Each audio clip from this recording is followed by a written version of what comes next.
If I don't like you and I'm still working through it, I'm probably gonna like make a really dumb, petty joke at some point of the night.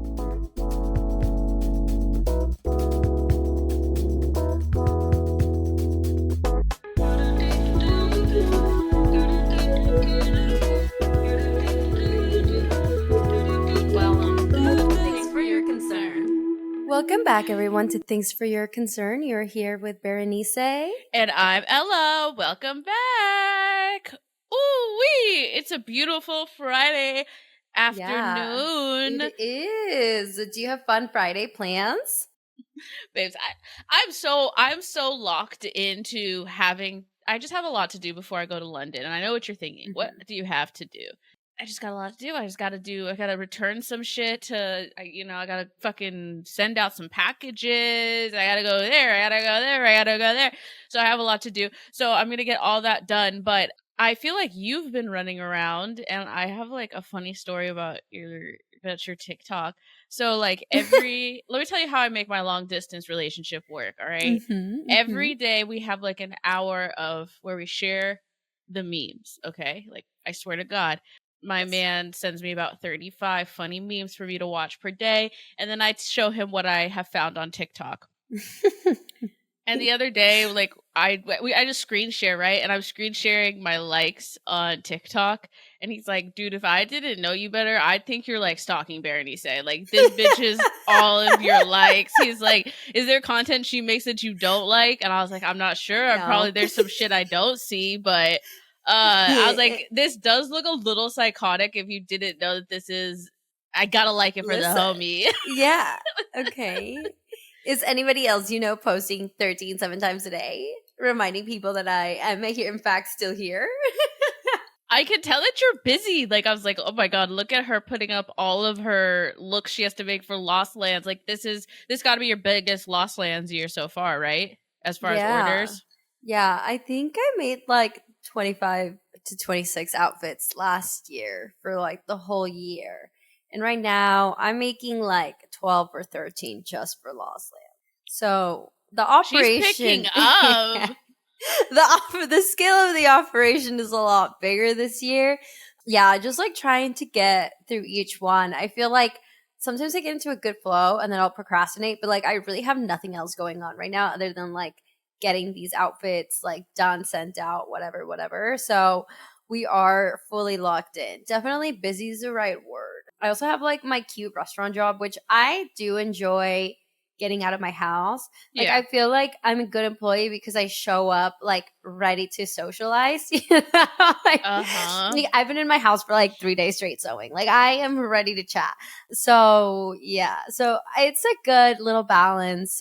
Right now I have to do that after this. So I don't really necessarily have like a Friday. I don't have like a weekend because life is what you make it now, which is kind of nice. Like I've never had this dynamic before where I can really choose my days. Even in like the restaurant place I'm working at, they're like super flexible. They're like, just let us know what days you want to work and we'll like put you in there. And I'm like, wow, like we love flexibility. There's good things and bad things in that, like everybody still wants to have a weekend. So now my Saturdays are like, that's my one day I go out and like really try to socialize. So my Saturday's stacked is like, how do I make it to 4 different people's events and then, still get home and rest? But it's good. Superwoman. She's still going to be at 4 functions on a Saturday. Listen, if that's like my only day that I'm going to hang out, I'm going to try my best to make it work. I may not go to everything. I always like say I will. Like I accidentally, I'm a yes on the RSVP. And then the day comes and I'm like, how many things did I RSVP yes to? Like, why did I do that? But I think like as long as I show up and like I at least have one conversation with my friend, then I can leave.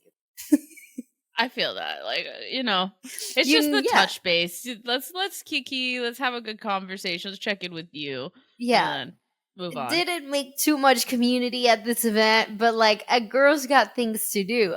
Love it. On the podcast, we're prepping for me to be overseas Euro summer. Yeah. I'm excited. I'm excited. You guys, if you see a lot of Euro content. Yeah, right. Ella's always like, I'm going to take my camera. We're going to make so much content. And then she was in New York and I was like, girl, how much content have you gotten? And she's like, camera hasn't made it out of the bag.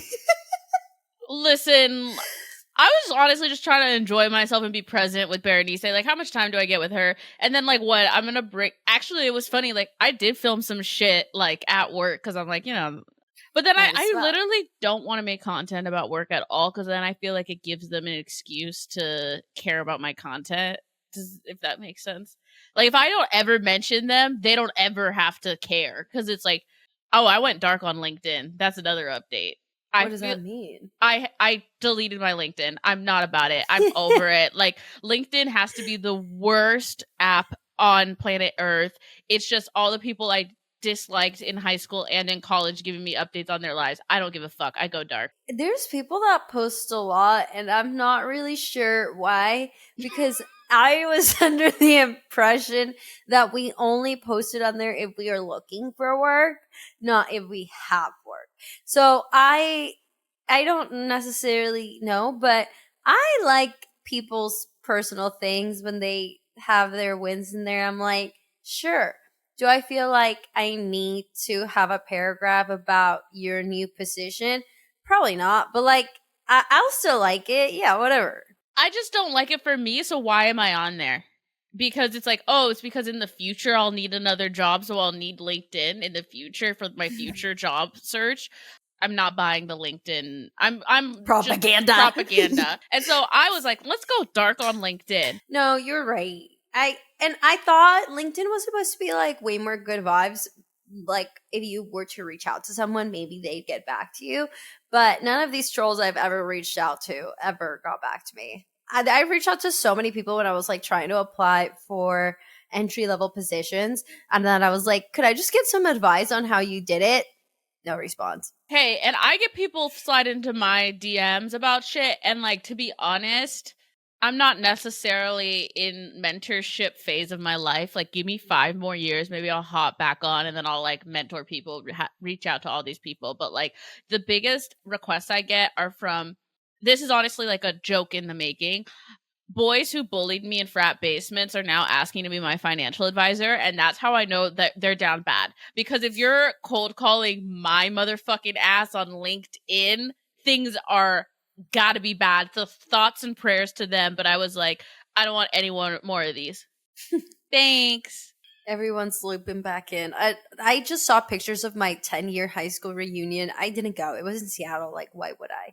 What a surreal moment. And also, like, who went? I'm like, what an interesting group of people that all gathered. Because even though we all, like, knew each other, I never felt, I don't know. It was so weird. I think along with the LinkedIn's, this is my new position, it makes me feel like in high school when people got into different colleges, there were people that were so excited to like post where they got into.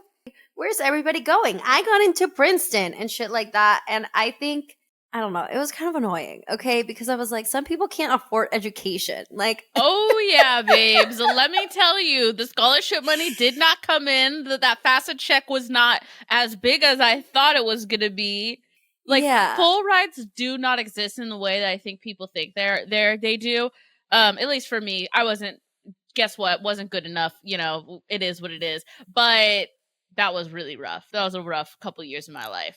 Yeah, so I don't know. It's a interesting dynamic. I don't miss high school, but it looked cute. I don't think I'd be attending, I don't know if they did 20 years, but you know. Dude, hopefully I'm not back in Seattle by then. Dude, I didn't even get a reunion because it was like COVID, and then the people that were planning it, like, I think they just, I don't know. Realized they didn't want to do it either. Yeah, they didn't. I guess the people organizing it didn't want to do it. They reached out to me, hey, you know, because you were on the senior class. No, actually, they reached out to me, and I was like, I've never been elected for a position. That's actually a fun fact about me. I ran all 4 years for student government in high school. I lost all 4 years. Damn. Yeah.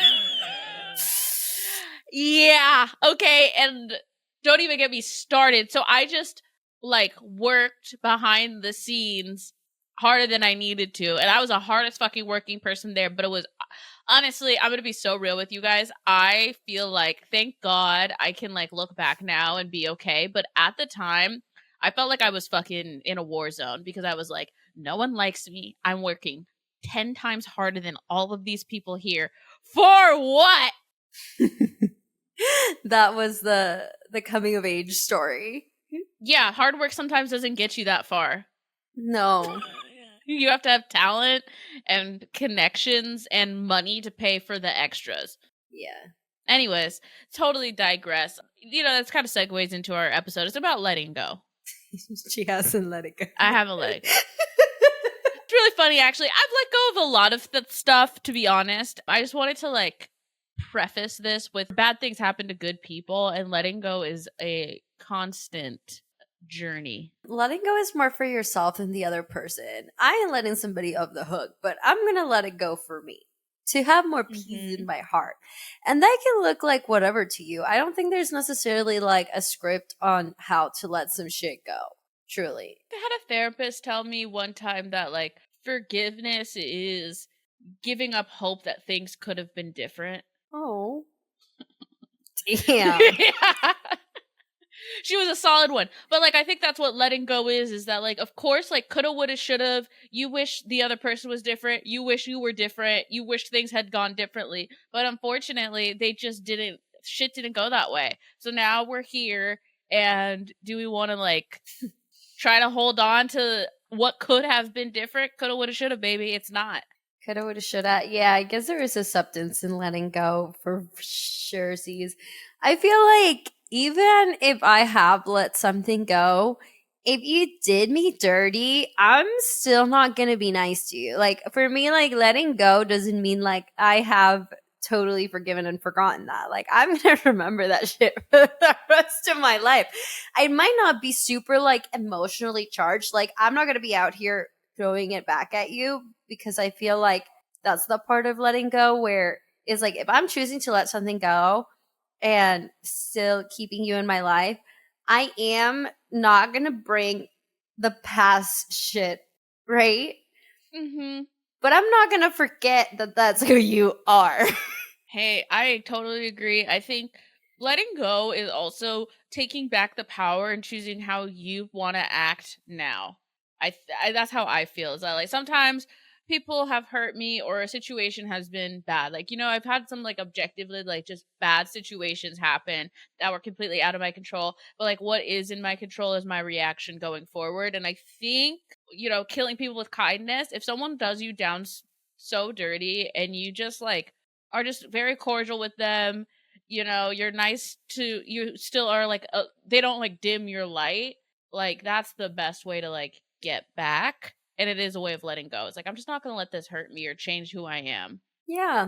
I think that it's harder said than done for sure. I truly have seen how so many things have like changed me as a person over time. And I can definitely say that I have let a lot of things go, even though they did change me in different ways. But the thing is, I'm not that upset about the change in general because as like soft and mushy as I used to be, lover girl, big hopes, naiveness, all of that, I always like kind of wish there was like a part of me that could stand up for myself in the way that I feel like I have the tools to stand up for myself now. And even if I have let some shit go, I've had a wonderful life opportunities to see people again and cuss them out. And that was part of my process of letting that shit go. I actually don't hold you like any hatred towards you, but I do think you're scum of the earth and I do need you to get the fuck away from me. Babes, I'm still kind of waiting for a couple of those moments, I'm waiting for someone to be in a boardroom. There's a couple, like, I kind of fantasize about seeing someone in a work setting, like, oh, I would love for them to interview for my company so I could be like, I'm not going to vouch for them. Don't not hire them, but not going to vouch for them. it truly, like, that may not have anything, my reaction to you may not have anything to do with how I emotionally feel. It might just be like coming from a place where I was like, oh wow, now I can choose to react whatever way that I want. So sometimes my reaction is more like based on how I choose to act at the time, other than like, oh wow, she's still like so bothered by this. Also, sometimes like my sense of humor is a lot more like dry and a little bit more like teasy. Yeah. If people think they don't like them, they're like, she's being mean. And I'm like, no, I just like don't care. You know what I mean? Like, I just don't necessarily care, like, if my interaction is gonna like hurt your feelings or not. It's just indifference. Yeah, I also think it's really funny when someone like is like, "Oh, you can't joke about that." That happened to me. So I certainly can joke about how he's did me dirty and now he has wiggled his way into this friend group by dating one of my friends. I think I'm allowed to joke about it actually. Thank you. That's true. I think like when letting go truly becomes a little ugly, or when I've seen it become ugly, it's like resentment. I can definitely tell when people have a lot of feelings towards like a situation or a person, but it's based on some shit they just like have not gotten over or worked through, that they chosen, to keep that person around. I'm like, do you really care that like Timmy isn't putting the dishes away, or is this coming from like another place? Because I feel like Timmy not putting dishes away might be like the top of the iceberg. Timmy may have done something in the past that you're really still holding on to. Yes, and I think I sometimes really just I feel like sometimes like when people get like cheated on or something happens and I'm like I don't judge you for keeping them in their life. You do bring this shit up a lot, so it seems like you haven't gotten over it per se, and I don't know if that's really fair to them or you. Yeah. Like if you're going to take them back, let it go. If Yeah. not, then let them go. That is the big question when I have people in my life talk about shitty things that their significant other or friends are doing to them, and I think the biggest question is, are you going to be able to let this go? Yeah. And to be honest, a lot of people can't rally from like bad situations. Like, they may hang on to people based on your attachment to them. But in my experience, if something like truly shitty was done to you in the past, not a lot of people have the capabilities to truly forgive. Some people can. I've seen couples that have stayed together even though there's been like some indiscretions in the past, and that's their choice. And if they choose to forgive, that's super cool. But I just don't necessarily think everyone can do that. And I don't think you should even. You know what I'm saying? I'm Yeah. honestly, I'm pro dump them. If someone does you dirty, dump them. It's hard, right, to let go of some stuff. I think there's like baskets of how difficult things are to let go. There's things that I think for me when I find things are harder to let go is like something that just like hurts like an internal part of me that it Mhm. just there's just like a wound in there and I'm like I probably will never let go of like I'm thinking of this one situation that I still haven't let not that I haven't let go because obviously like do I toil over this at night? No. Just like when a frat dude basically like called my hair nappy, I never let it go. And my relationship with the people who were close to that person did change because I was like, ooh, this hits a core wound and I probably could let this go, but I'm probably not going to. And I didn't, I kind of gave myself permission to not let it go. Yeah, because it's charged, Yeah. and the thing is like, it's truly disappointing when you show that there is something that bothers you and people like can't find the depth in it that there is Uh, to it. And I think I've had a lot of situations where I can tell someone is reacting based of like a wound that someone struck. And I'm like, I don't know what to tell you. Like, I don't think what you did was like the most terrible thing ever, but I do believe in the context of who they are, it was. So mhm. you just have to navigate to that. Sometimes our individual responsibilities to reflect on the hidden traumas and wounds, because when you heal from those, you're able to like separate things a little bit, and you're able to kind of like also let that person in your life know like where that hurt is coming from. I feel like I've seen a lot of people that can't communicate based on there is a reaction or a feeling from something someone did, and because they're unable to be like, hey, this triggered some like, weird response or something that happened to me in the past, they just like don't understand where that's coming from. They just like think it's like anger towards them when maybe it has actually nothing to do with them. You're just like triggering them based on something else. I'm a big proponent of therapy, and I think a lot of times people think that like therapy is going to drudge up every bad thing that's ever happened to them, but I think it's more giving you real-time examples of like, this hurt me, and then they're trying to figure out like why with you, and then in the future you can like kind of go forward. The biggest thing I kind of like had to let go in order to have healthy relationships is like some of my anxious attachment that's like from like, some childhood shit. But letting go of that, of like, okay, yeah, just because this situation hurt me doesn't mean that every situation I'm ever gonna be with where someone leaves is gonna hurt me. Yeah. And sometimes you just have to like live through it to figure out like, oh, I was okay on the other side. I think that's the biggest thing with letting go. It's a lot easier to let go of things once you have moved on. And so I try to like ground myself when something is really upsetting me, or like really just like, I don't know, it's like putting me in an emotional washing machine where it's just like kind of fucking, I feel like I'm just like spinning in suds of soapy water. I have to be like, okay, wait, I will get over this. And right now I might not really want to think about why this is upsetting me so much, or I don't really have the like emotional bandwidth to like dissect what this all means, but I'll know that once I get over it, I'll be over it. I've gotten over way worse, and try to contextualize some shit so that I just move on quicker. Yeah. And there truly is no better moment than when you or your homegirl finally lets go of something that they've been holding on to for years, bro. Because I will say, I'm a little master of conversation. I think maybe it's because of the podcast. You just like learn how to segue. And I'm like, all right, how can we segue back to this like mind loop I've got going on about this situation? Segue out, segue to something different, How can we talk about Timmy again? How do I bring him up without being irritating right now? That's so funny. Yeah, it does feel like that sometimes. Right? I'm like, wait, I'm actually not done talking about this issue. Let's circle back to me. Let's circle back. For the 47th time. It'd be like that. I think in part of letting some shit go is honestly like finding some humor in it. At least that helps me. If I'm able to joke about it, I'm like one step closer to like forgiving and not forgetting, but forgiving.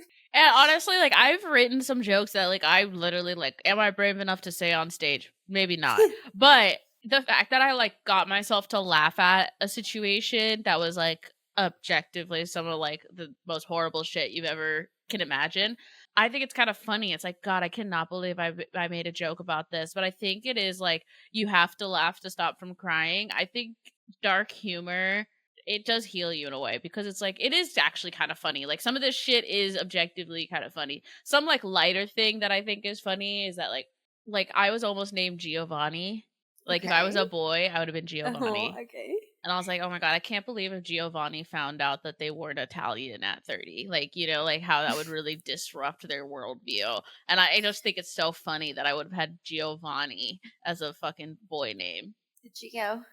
I would have been such a problem. Oh, I dream. Sometimes I like want to be a boy. Well, sometimes I wish if I were a boy, I'd be a fuck boy. Everybody loves a good, honest fuck boy. Those are the best ones. Those are the best ones. You gotta let those fish go, okay? Talk about letting go. Sometimes you have to let go of people, not just feelings, but people. Some people are just not right for you. It's all good. And some people are not right for you in this moment, and you're not changing anybody. Do you have any signs when you can tell you've let something go that you're like, I know this doesn't affect me as much because I forget people's names. And you're like, oh, they're making it out of the mind loop. Yeah, they're making it out. It's just like, the other day, I could not for the life of me remember this one guy's name. And I'm going to be honest, like, You know, he's someone that did a ringer, you know, that did one of those, like, because now that I'm an adult, I can like kind of contextualize when people were like objectively bad people and people were like we had a lot of things mixed in that were making this like kind of bad. I think also that's another thing is when I like stop blaming the person and start kind of taking some accountability for what happened as well, you know, when it stops being all about what this other person did. So when it stops being all about what this other person did and what it was all about what they did, I don't even remember their name anymore. That's a good one. For me is when my friends bring something up and I'm like, "Oh, didn't I ever tell you that they did this and this and that?" And they're like, "No, I didn't know the whole story." And I'm like, "Oh my god, by the time I told them part of the story, I must have already been slightly over it because if not they would have gotten every detail."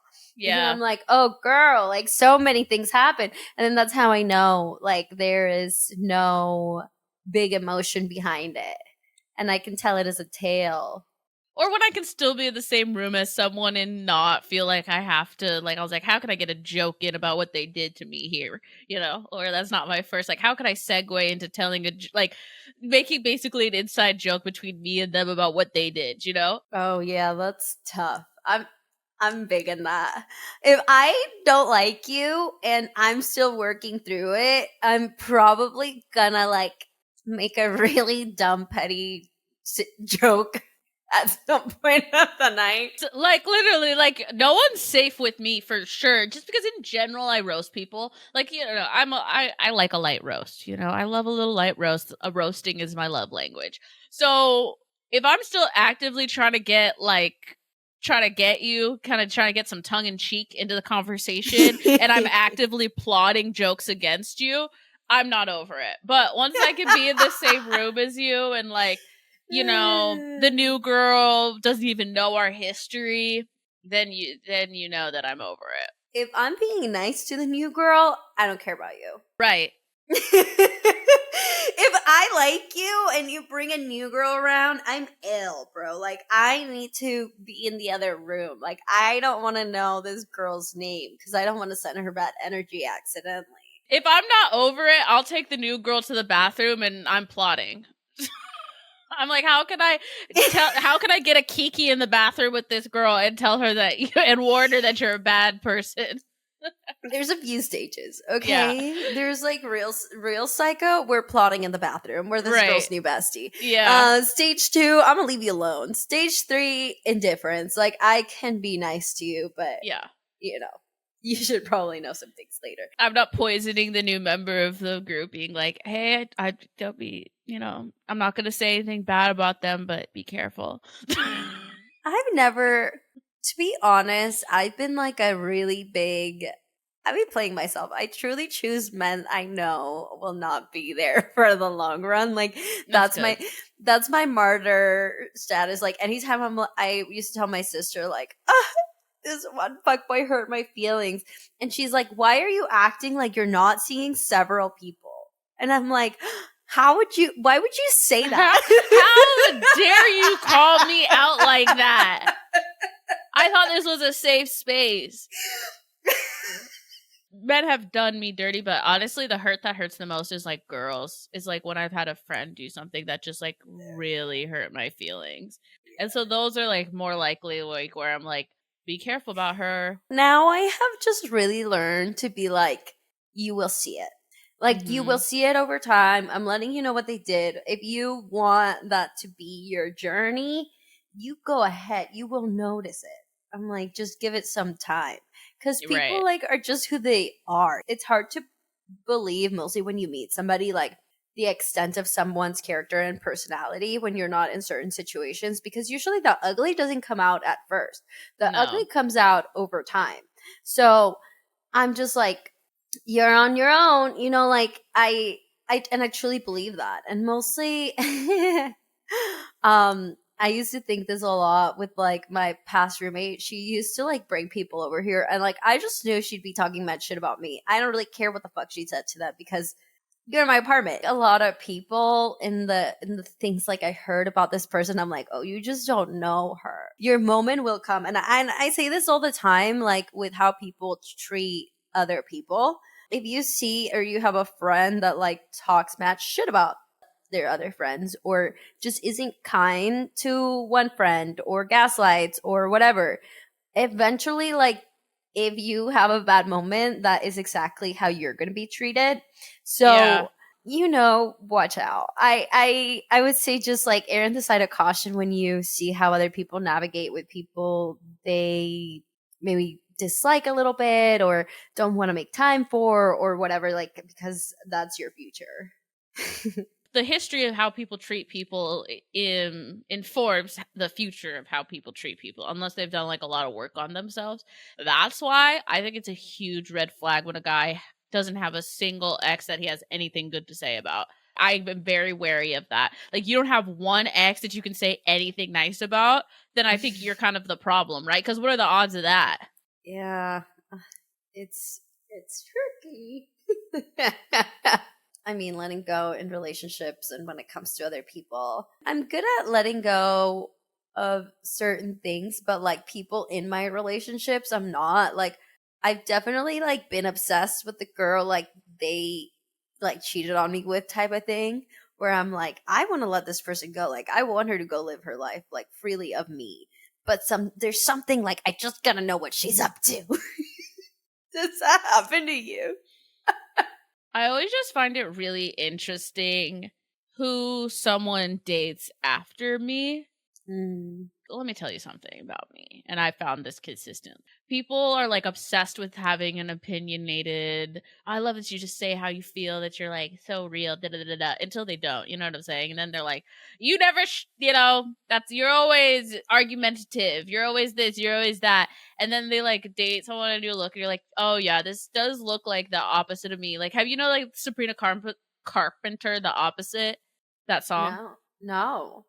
Her albums, Letters I've Never Sent, is my favorite album of hers, but that was like 2 albums ago. But I honestly think it's because she wrote it.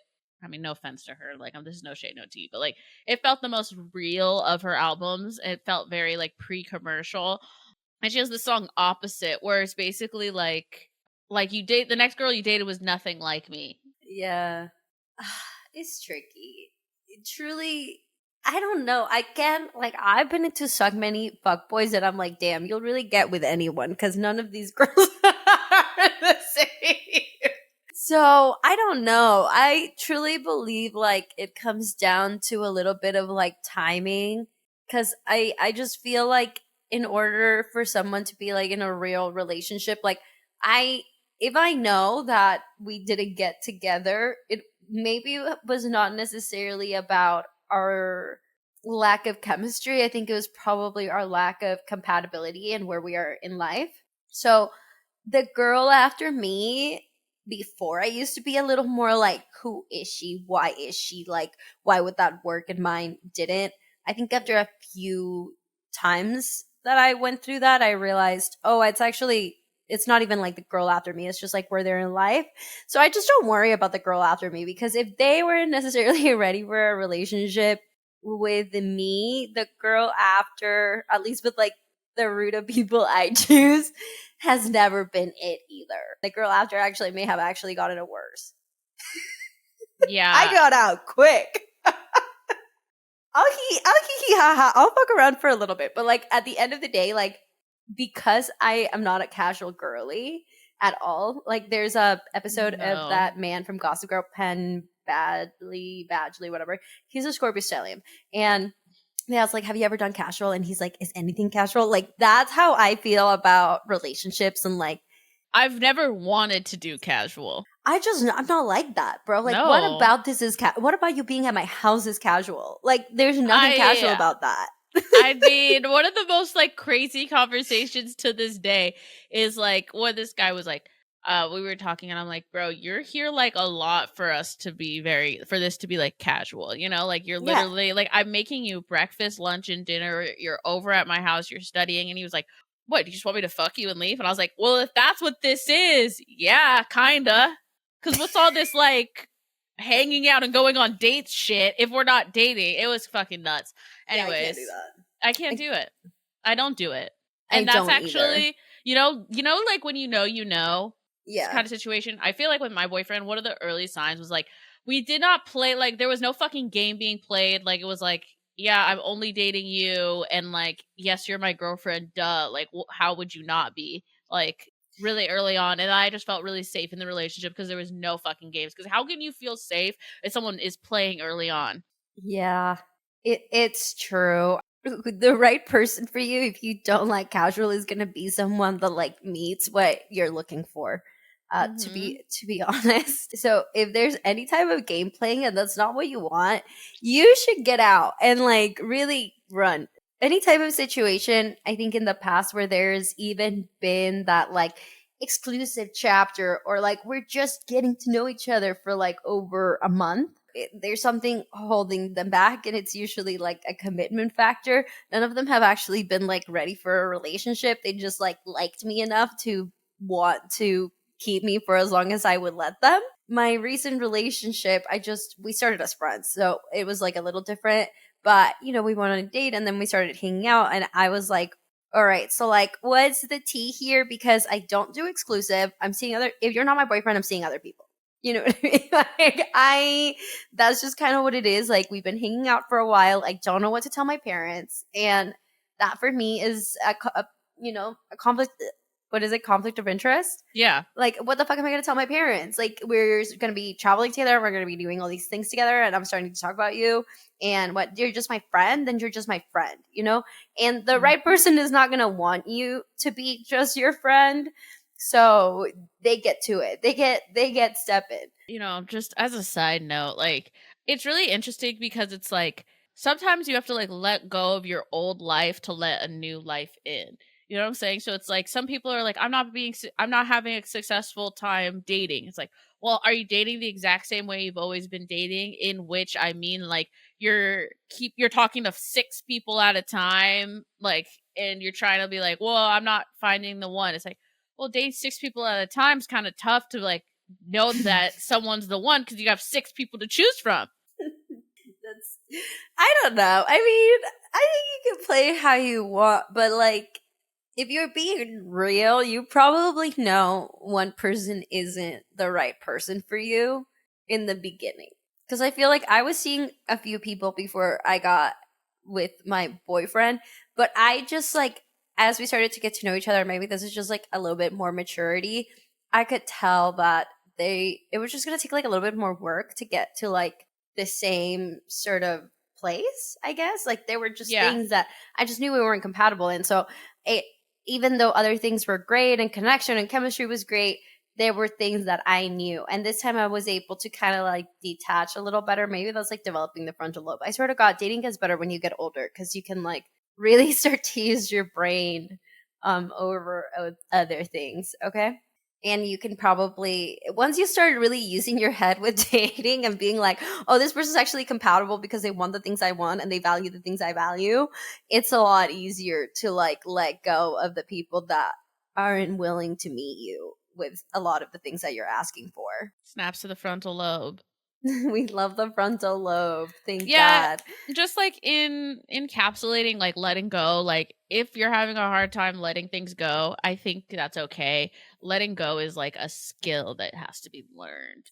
We can only carry so much baggage, like you can only carry so fucking much. So if you like want to mature and grow as a person, like it might be time to double down on letting go.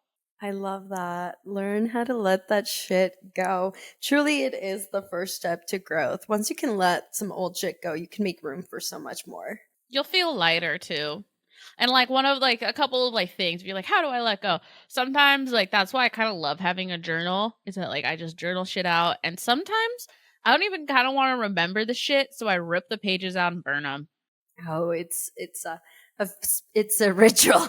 I mean, She's a win. be safe about it. I almost burnt down my fucking house because that shit went up a little too big, but safely like crinkle it up, burn it, water it down, and make something new. Make paper mache, bury it in the garden. There's lots of things that you can do, but like I don't know, just let go of some shit. For me, what has like maybe truly worked the best is like building community and attachment to things that really align with like who I feel like I am and the things that I want and the type of friendships I want.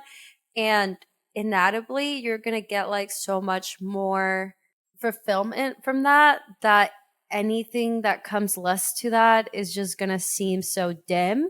Mm-hmm. So, like really pour your energy into the right places and the people that are willing to pour energy into you. And I sort of got like that has probably been the best way to just like show me what I want and communicate the things that maybe weren't there. I accepting that things are how they are is also hard. And that's one of the keys of letting things go, accepting that you can't change some of the circumstances, and maybe also practicing gratitude for some of the things that maybe they showed you. For me, and part of letting go, that was almost like a spiritual thing, was being thankful for the things that I learned about myself through bad situations. Last summer, I like choose to keep somebody in my life that like really triggered a lot of like my attachment wounds and things I had just really needed, I guess, to like see and face. And having a friendship with this person like really almost like hurt my feelings a lot, because I was like, I'm just not capable of doing this. But the more I hung out with them and I was triggered, but like working through my own emotions and being able to separate them from like, is it about this person or is it just like the feeling that's invoking? I think I was able to let go of a lot of like the bad feelings I had by just like being grateful that this person is like showing me so many places and things that I want to change about maybe some of like the generational trauma that I've been carrying, and I'm able to make different choices. And that almost like turns into a love. Like I love that I was able to see this and I can give that person love instead of hate and just make different choices. And I think over time that has really helped me move on from a lot of situations. Thank you next is like I feel like that's the vibe that what you just said encapsulates. And I think having gratitude for it not all being bad, it's like this is what I did like about this person in this situation, and kind of recognizing why you might have stayed, and then recognizing like moving forward and just reflecting on like what different do you need. So hope that helps. If anyone's out there being like carrying on to some shit happens. Shit do be happening. Oh Sometimes yeah. shit be happening with so many people in our lives. Like I know parents are a big one. You can hold on to a lot of the things they did for a long time, but like we can't change those things. And a lot of people are just like doing the best that they fucking can. I think about that a lot. I was like, my stepmom met me when she was 27, and I was like a full grown child. So like whatever she did at that time, like I have let it go because I'm 27 and I barely know how to feed myself. Let's relax. That's the level of like acceptance where it's like, understanding, having compassion, and maybe still saying that shit still shouldn't have happened. I think like the same thing is like, they could be doing the best that they could have in that moment, but it wasn't enough. And that's okay too. Yeah. All right, you guys, this was the episode. Thank you so much for listening this week. We love having you guys here. Please make sure that you rate and review and you send this to a friend. It helps us out a lot. And we love having you here. If you want to follow us on socials, we're at thanks the number for your concern. And you can find me at Ella L. Tutor. And I'm at Bernice Diaz M.